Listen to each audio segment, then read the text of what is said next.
Last year's Xiaomi 14 came with an impressive camera system, which in some respects I preferred to the Xiaomi 14 Ultra. It was just a bit more consistent across all cameras, not to mention a few $100 cheaper. And this is the Xiaomi 15, and I do like the look of it. But are the cameras any good?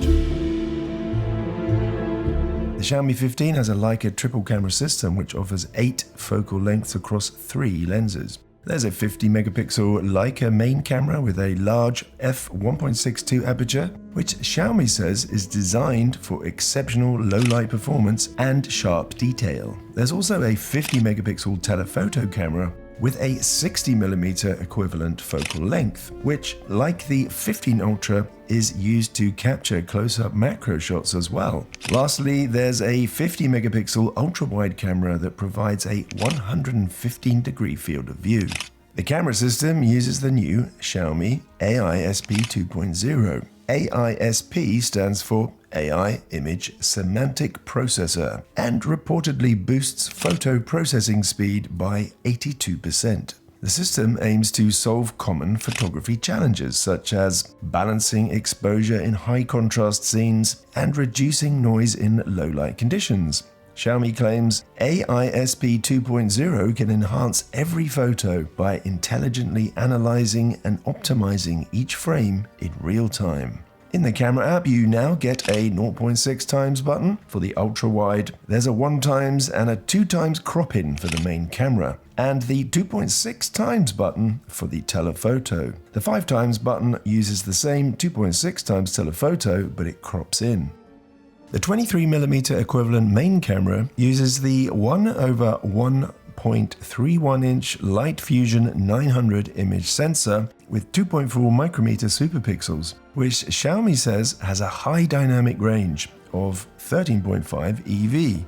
The 50 megapixel telephoto uses the JN5 image sensor. This lens has a 60mm equivalent focal length, and it also includes a floating telephoto lens. Like the Xiaomi 15 Ultra's 70mm floating tele, this camera also supports macro photography as close as 10 centimeters. The telephoto lens has an 11.5 eV high dynamic range. In photo mode, you can zoom up to 60 times, and once you move past 10 times zoom, the AI enhancement kicks in. But you can actually disable this if you prefer the non-AI look. Just tap this red button. In video mode, you can zoom up to 15 times. For those wide, expansive shots, the Xiaomi 15 features a 50 megapixel ultra-wide using a JN1 image sensor, and this has a 14mm equivalent focal length as well as a 115-degree field of view. The Xiaomi 15 features a 32 megapixel front-facing camera with an f2.0 aperture and a 22mm equivalent wide-angle lens. This selfie camera is capable of capturing 4K video at 30 and 60 frames per second with gyro EIS for stabilization.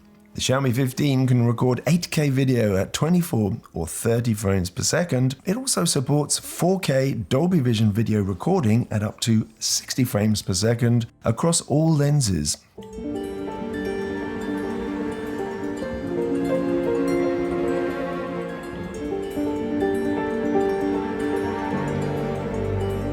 The phone has a 4-mic array for directional audio recording. Also included are Master Cinema for HDR video and the Director mode, which allows manual settings as well as remote control options. In the front selfie camera, in video mode, you can record up to 4K, 30 frames per second, and even 60 frames per second. But if you want to use the portrait or fake bokeh mode, as I'm using now, then it drops down to 1080p. And as well, if you want to shoot fake blurry background video using the rear camera, you're going to need to use movie mode. And this then limits you to 24 frames per second only and a 1920 by 800 pixel widescreen. So that's going to be less quality than regular 1080p video. And you get exactly the same in the 15 Ultra. So if you wanted to mix fake bokeh footage from back and front cameras, then you're not in luck because neither the frame rates nor the aspect ratio are going to match. And with devices as powerful as the Xiaomi 15 and the 15 Ultra, you really should be able to get 4K fake bokeh video front and rear. So this is actually my main reason why I'm not going to switch from my Samsung S24 Ultra to a Xiaomi anytime soon. In Pro mode, they've removed the regular camera buttons for the Xiaomi 15. In their place, we have focal lengths for each camera. Long press to open up the zoom wheel. In the menu, we also have fast shot, which is a kind of street photography style mode. Instead of camera buttons, you get 5 focal length buttons. Instead of a focus slider, fast shot mode uses focus buttons. You've got an autofocus button and 5 buttons for set focus distances. 0.6 meters, 1 meter, 2 meters, 3 meters, and 5 meters. Tap one of these and you're going to get a cool little depth of field meter popping up, which shows you the depth of focus. The green part here is what's in focus. And this is going to change depending on which focal length you choose. And in this mode, you've got the regular color filters, plus you've now got these 3 portrait style filters.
So what do you think? I think that's good cameras again, like the 14. I would say like for photographs, I'd probably give it an 8 out of 10. And for video, maybe a 7, 7.5. It does take nice photos and you don't really have to work too hard to get them. It's just all about your eye really, you know, the framing.